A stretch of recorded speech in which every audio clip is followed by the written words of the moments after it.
Hello, my name is Elena. Welcome to my dialogue experience video. I went on the Summer 1 2025 Chinese language dialogue to Changsha City, which is the capital city of Hunan province, and we were there for around 6 weeks.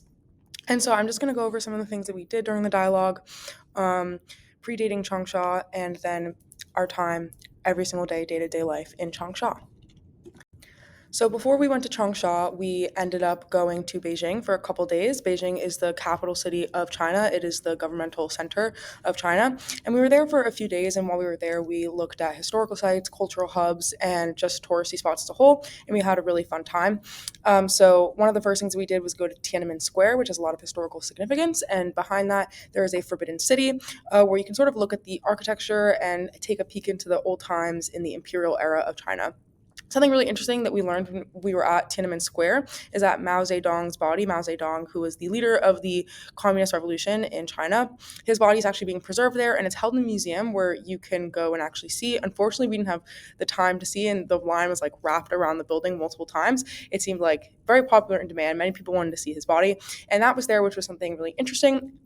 Besides that, there were a lot of other photos there. And the square itself was very large, and there were a lot of people there, tourists taking photos because it is a very historically significant spot. We also saw so much of the architecture in the Forbidden City, which was really beautiful. That is pictured to the right. The next day in Beijing, we went to the Great Wall of China, part of it because it is very, very large, which is one of the world's seven wonders, which was really cool and awesome to see. And we were able to climb to the top of a portion of it, which took a very long period of time. The steps were very steep. However, it was really beautiful. The views were very beautiful. This is very historically significant. And we essentially saw different outposts on the Great Wall of where soldiers would essentially be to protect China. And here I am pictured with some people at the bottom of the Great Wall after we did a lot of walking. It took a lot of time, but it's okay because we got our steps in. While we were in Beijing, we also had a lot of time to go out on our own and explore. So, me and the rest of the dialogue ended up going to Old Beijing, which is a section of Beijing which has essentially been preserved in terms of modernizing the architecture. And so there were a lot of old buildings, and it was a big hub for street markets, street food, bars, karaoke, etc. And there are a lot of people going out there at night. The older architecture is very beautiful, very wonderful to see, and that is to the left. And then on the right, this is the more modernized part of Beijing, where there's a lot of high rises and big skyscrapers and big buildings. And so we were able to go to some rooftop areas on there. Here we went to a place where people were dancing on a rooftop, which was really wonderful. And it's just so interesting to see the two of them side by side. These are, in fact, in the same city, not far from one another at all. And so that was a lot of fun. And we just got to go out and learn a lot about Beijing and the culture in China.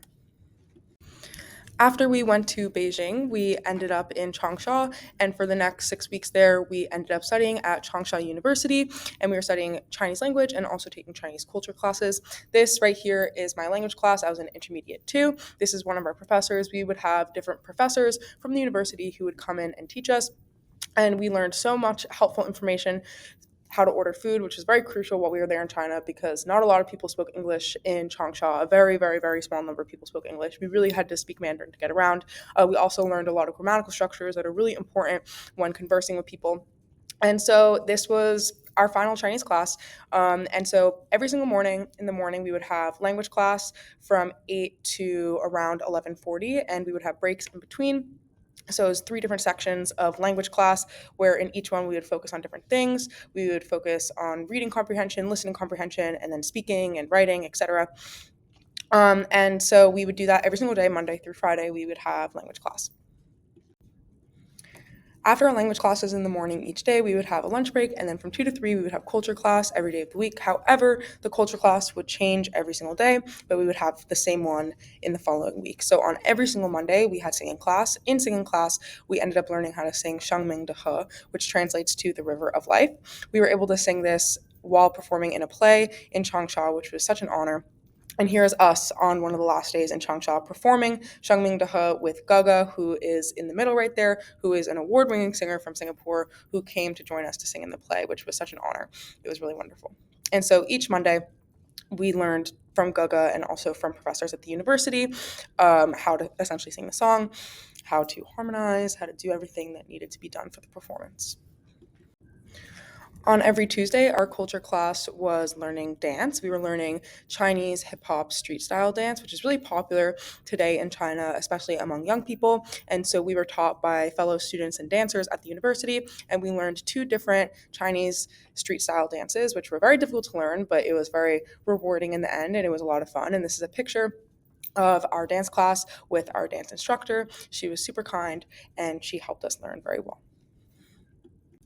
On Wednesdays, our culture class was paper cutting, which was a really interesting class that I learned a lot in because I never knew how to do paper cutting before.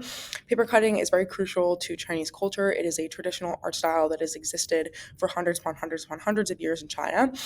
So, picture to the left, you can see some simple paper cutting. Essentially, you take paper, predominantly red paper, and cut it very intricately and thinly with an X-Acto knife, and it can create these very beautiful, intricate, almost, like coming to life, sometimes 3D structures, fully made out of paper, and it's very popular. They have a paper cutting club at Changsha University, and some of the members of that club were our professors for that and basically taught us how to do it. Pictured to the right, you can see we put some paper cutting onto some bags. And so we were able to make our own tote bags, which was really fun. And each week, we essentially learned a different style of paper cutting or a different way to use paper cutting, which was really nice. And so this is from the first week, picture to the left, the first time we learned it, and to the right is a couple weeks later. On Thursdays, our culture class was calligraphy, which was also really awesome to learn. Calligraphy is writing and painting with ink. It is, again, very crucial in Chinese culture and is very traditional, has existed for hundreds upon hundreds upon hundreds of years. And our professor, who's pictured to the right, was super, super cool, and he taught us how to hold the brush properly, how to do the strokes properly. It is very intricate and it is very difficult to master. And he is a very well known calligrapher in China and has mastered calligraphy for sure. And so he taught us how to write our own names. He wrote our zodiacs for us. This is me pictured with him to the right when he's writing our zodiacs. We also learned about stamps and we also learned how to paint with calligraphy brushes, which was really cool. And so we weren't just writing in Mandarin with calligraphy, we were also painting things like cherry blossom trees and birds and fish, which was really wonderful to learn. And it's very, very difficult style of art. And it was really wonderful to be able to learn how to do it. On Friday, our culture class was Tai Chi, which was super, super fun. Tai Chi is also very important to Chinese culture. And it is very traditional, has existed for a very long period of time. It is a mode of fight, but it's also a mode of exercise.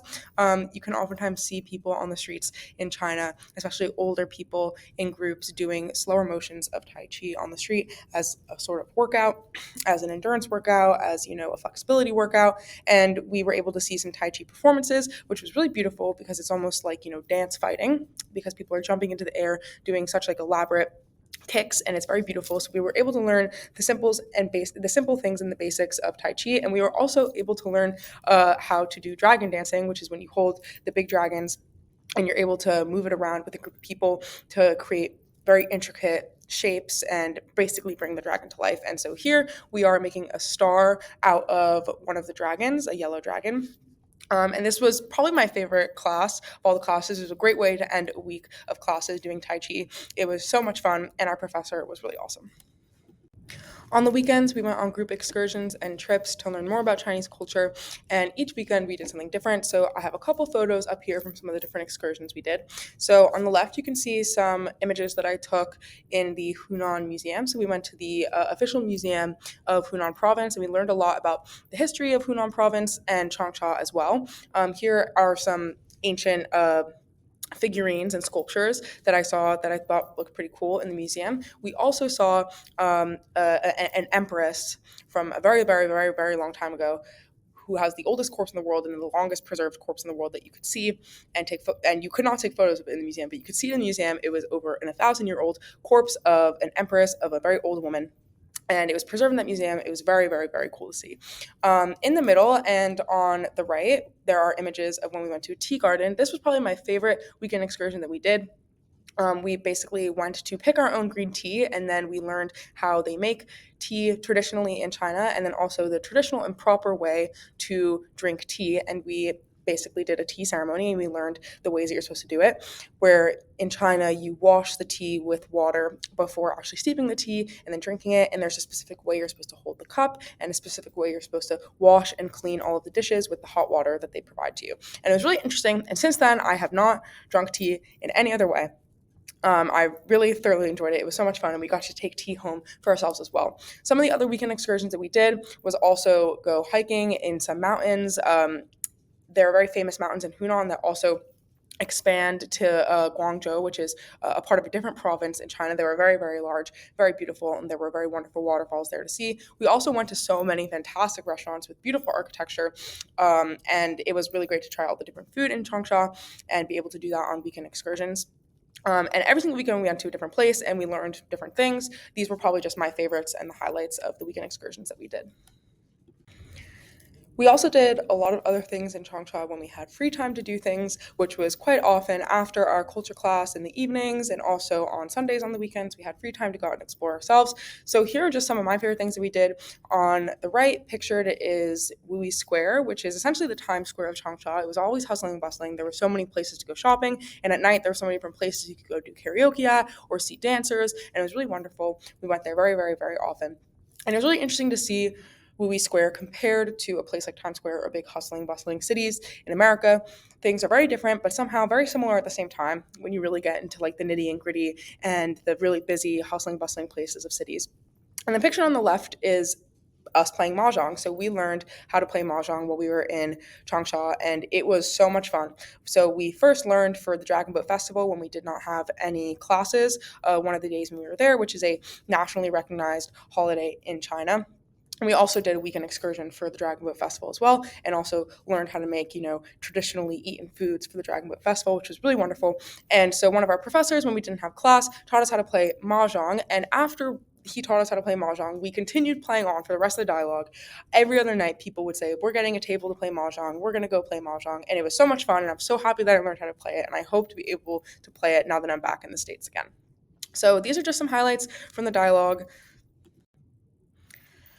Aside from all of the wonderful experiences that I just shared that we had when we were in Changsha, one of the best experiences we had, and personally my favorite that tops all of them, was being able to have language partners at Changsha University, students who are studying there. We met with them every single day and we spent a lot of time with them, and it was just really wonderful to be able to make friends at Changsha University and be able to really strengthen our Mandarin skills by speaking in Mandarin with them, but also by being able to help them learn some English, because a lot of the students that were paired with us were students that are studying translation or English or things like literature. And so this was probably my favorite part of the dialogue. It was just so wonderful to be able to spend time with them. We did karaoke with them. We got food with them all the time. They gave us so many great recommendations, and it was just so much fun to be able to learn from them about Chinese culture and also be able to teach them about American culture as well. We taught them how to play Duck Duck Goose, which was really, really, really fun, and I really enjoyed it. And pictured to the far left is me and my language partner, Ruo Chen, and she was just so wonderful, and I already miss her already, and this is just a photo of a group of us and all of our language partners. So yeah, overall, I had a really wonderful time in Changsha. I already miss it. I don't like being back in the States, and I hope one day I can go back again.